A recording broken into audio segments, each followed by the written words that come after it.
The founder of the ACCA Women's Network Nigeria. She's also the Deputy Chief Financial Officer here at TVC Communications. Victoria Ajayi, it's good to have you join us on the show. Good morning. We will still continue to say Happy International Women's Day or Week, as the case may be.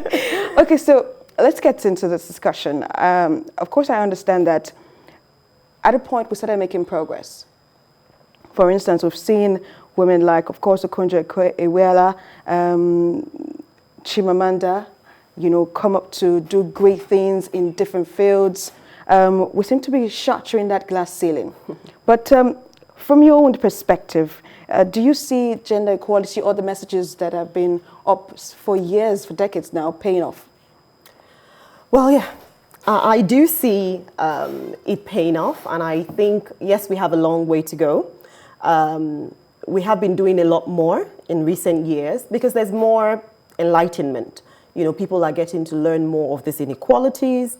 I dare say 10 years ago, the people who know more about gender inequality now didn't know about it 10 years ago. But days like this and months like this, tagged Women's Month, ensures that people learn more about it. So even those who don't know about it are wondering, what's this month about? Because even the men are asking, what is this? What is going on? The women are taking over the world. So it's sensitization during periods like this creates more enlightenment for everyone. Women, girls, even my daughter was asking when I was doing the Choose to Challenge, and she was, Mom, what are you doing? And I had to explain to her in at least the way she could understand that, this is a Women's Month and this is what it's all about. So I do think a lot is still to be done. We do have a lot of women breaking molds, but we need to do more because breaking molds isn't necessarily going to get us there. There are lots of other factors, there are institutional barriers, there are things that even government need to do. There's a case for quota systems and all sorts of plans and strategies that need to be put in place. But I think with continuous enlightenment, we will get there. Well, so let's talk about the affirmative action now. The International Women's Day highlights the power of women's participation, equal participation now, not just participating in the process, but having that balance in leadership. Do you see women helping women here? Oh, absolutely. I do know that a lot of women leaders do their best. When women leaders get to the top of the ladder, they do their best because they know what they went through before getting there, and they know how difficult it was. So I'll give specific examples. I know that for my sector, for women in finance, I, for one, perhaps because I put myself out there to know, I'm keenly interested in knowing the women in finance, the women in leadership roles in finance. So I know most of them in terms of, okay, I can mention real out names, but you know what? They're a handful. But when it comes to men, I don't think you can count them on your fingers. I can actually count women in top leadership positions. And I know what I like about every one of them because they are out there actually trying to bring the younger generation and trying to bring, people in middle management, trying to encourage them into leadership positions. So women do help each other. This thing about, women don't support each other, I don't quite agree with that.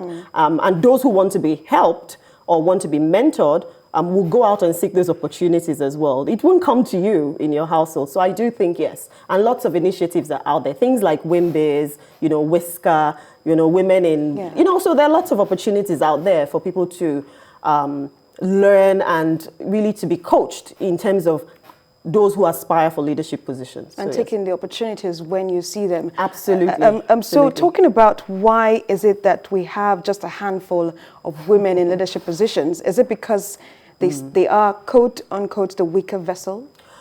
No, I don't think so. It's a lot of factors. So first off, it's the gender stereotypes that we've all been conditioned, to have from the early childhood. You feel there's that experiment that is always played during this time where, it's about a CEO and everyone instantly thinks the CEO is the father. It's just because everyone's conditioned at some point to think there's certain roles that it's just supposed to be for a man. And, all of that growing up, you automatically think it's a man's role. Aside that, even subtle things that you see on TV adverts, various things where it just portrays women as homekeepers only and nurturers, and you're just there to take care of the children. In actual fact, it puts a lot of pressure on the men, because if you see us as equal partners, you don't have to have all that burden of providing. Who says women cannot be providers in the homes? In fact, a lot of women are providers in the home. So I really don't know why people don't, those gender stereotypes continue to exist. That's why we need to continue to nip it in the bud, even in the workplace, amongst your peers. When subtle, unconscious bias is set in, you immediately address it, so that those things don't fester and it doesn't, begin to be in your subconscious and you feel, okay, only males should have certain, roles in the society. So yes, I'm sure that with weeks and months like this, and it should be a continuous thing. It shouldn't be just the month of March. We should every day challenge, gender stereotypes, and that's the only way we can bridge the gap. With this gender inequality that exists. We've seen a lot of men, of course, I don't know if it's their complaints, talk about the fact that why are we always talking about women? Why are we always celebrating women? So we have International Women's Day, we have Mother's Day, we have about 3 Mother's Day or 2 Mother's Day, thereabout. Yes. And it seems that the issue still persists. Yes. So the population dynamic, which had more than women than men, but it has not been able to translate to having electoral gains. Let's talk about the fact that, we understand that women are supposed to lead, but we still don't see them in the leadership positions, especially in the political sphere. Right. How do you think that can be addressed? So women in politics, basically. I think for us, Nigeria is largely a traditional and conservative society. We're very, in the way we are brought up, in the way we think, we have certain cultural beliefs. And you can't change age-long traditions just like that. It's going to take years and years. You also can't change certain religious beliefs that says that, okay, men are meant to be the providers and protectors, right? And certain cultural beliefs that, say, oh, men are meant to rule. Men are the #1 people in that. So those sort of beliefs have been sunk in, right? So when you see that a woman is to lead, especially not just in the home, but on a bigger scale when it comes to the local government, state government, and then at the highest level, it's actually having to change those sort of beliefs. It's really hard to change. It's one thing to say it. So those are the sort of things that we're battling with when it comes to women in politics. Aside that, there's also financial empowerment.